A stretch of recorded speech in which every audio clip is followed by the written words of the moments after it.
अत्यधिक गरम जो रोगीर जो असुविधा हुए ताको अंशुघात कहुए। अंशुघात साधारणतः तीन भाग विभक्त कर प्रथमटी हूँ हिट एग्जर्सन। एथिरे रोगी अबस हो पड़े। खरार अधिक समय काम कले शरीर जलीय अंश कमिजा फल व्यक्ति हालिया हो जाए। यापर जदि जड़े खरार पुणी काम करे शरीर तापमात्रा बढ़ी जाए। अत्यधिक ताती जो देहर तापमात्रा बढ़ा को कहुए हिट हाइपरपाइरेक्सिया। यह हूँ द्वितीय प्रकार अंशुघात। तृतीय प्रकार अंशुघात हूँ मल्टी ऑर्गन फेलुअर। यह द्वारा रोगीर किडनी काम करने बंद कर दिए, परिस्रा बंद हो जाए, रोगी अचेत हो पड़े, रोगी को भात मारी थाए, देहर गुरुत्वपूर्ण अंग सब अकामी हो जाए। केमिति करिबे अंशुघातर चिकित्सा? रोगी जदि प्रथम प्रकार अंशुघातर शिकार होती घरे प्राथमिक चिकित्सा भल हो जाए। घरे ओआरएस पीवा सहित पवन चलता स्थान रे ठंडा जगह रहिले एतिर रक्षा पाइबे।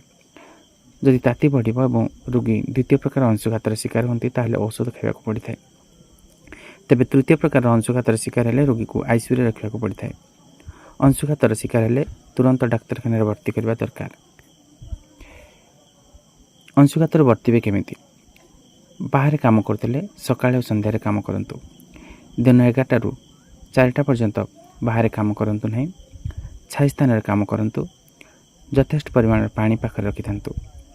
पवन चल प्रचल करथुवा स्थान काम करंतु। विशेषकर मधुमेह, रक्तचाप, हृदरोग, कर्कट रोगी और गर्भवती थिबा महिला मानको अधिक सतर्क रहबा दरकार पड़ी थाए। अंशुघात प्रति कतोटी सतर्कता सूचना। टाण खरारे पदाक बाहरतु नहीं। खरारे कठिन परिश्रम करंतु नहीं। जरूरी काम बाहर को जावाक हेले मुंडर ओदा गामुछा, छता, चप्पल और कला चश्मा व्यवहार करंतु। बाहर को जावा समय पानी बोतल सांगरे नियंतु।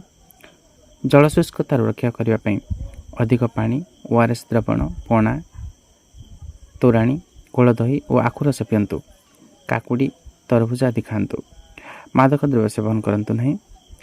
हालुका एवं ढिला पोशाक परिधान करंतु। अंशुघात आक्रांत व्यक्ति को यथाशीघ्र डाक्तरखाना नहीं चिकित्सा करंतु। गृहपालित पशुपक्षी मान छाई रखंतु एवं प्रचुर परिमाण में पानी पीवा को दिंतु। यही अंशुघात प्रति कतोटी सतर्कता सूचना।